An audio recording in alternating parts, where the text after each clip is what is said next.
How do we go about understanding how to do graduate-level research and present our findings? How do we deal with the daunting task of writing an 80-plus page paper? Well, understanding the various steps of the research project is first key, but examination of finished works is just as, if not more, beneficial. Seeing how others have approached the undertaking can help us create a roadmap for our own projects. This video will compare two theses on language development in the classroom and discuss how my learning is likely to guide my own research project and paper. I chose two theses dealing with language learning in the classroom, as I am a language teacher myself and hope to do my project on FSL differentiation. Firstly, I read Examination of Task-Based Language Learning Methods on High School Students' Oral Proficiency in French as a Foreign Language by Emily Erickson Betts from Northern Illinois University. Secondly, I chose Dual Language Two-Way Immersion Programs, Exploring Instructional Practices that Promote Literacy Proficiency for Spanish-Speaking English Language Learners by Sharon Ray Goldman from the University of North Carolina. The first thing I learned is that theses have long and complicated titles. All kidding aside, these two papers gave me an excellent guide as to how to lay out my own.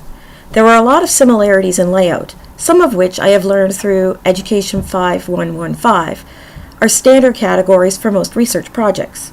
For instance, both had an introduction, a review of literature, an explanation of the methodology, a discussion of the findings of the study, and a conclusion section. They also both use graphs, figures, and tables, as well as dialogue excerpts and detailed appendices. This is the basic skeleton with which I will start. Of particular interest to me was that both authors addressed the types of language teaching they would be discussing and what the teacher role was in each. It is important that readers understand the different techniques used to convey and promote language learning, and therefore explicit definitions and some historical background will definitely be necessary in my own thesis. A second takeaway for me had to do with the content of each of the major chapters of the papers. The first, by Erickson Betts, was succinct and informative, but not overwhelming or repetitive. Goldman, on the other hand, reiterated her questions and divided out her findings in a way that made for a lot of repetition. I found myself losing interest simply because she had already presented this information in other sections, and it seemed almost insulting as a reader to think it needed to be repeated excessively. So, I feel it is extremely important to be informative and create a clear picture for the reader, but most of all, to avoid unnecessary repetition and excessive explanations where they are not needed. Editing will be key to creating a final product that is useful to others. Both projects used a mixed methods approach, but again, there were differences. As Erickson Benz was trying to examine how two specific language acquisition methods increase oral proficiency, watching the teacher and students in action was a vital piece in the process.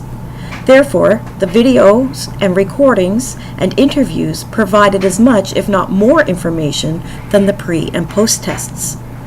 Goldman's research was board/state-based and compared different schools in their ability to run dual language programs for ELL Spanish students. Interviews in this case were used to choose the test schools rather than support the quantitative findings. One was more about examining how two specific strategies help improve, or not improve, spoken language, and the other was an examination of the delivery of program for a specific social group.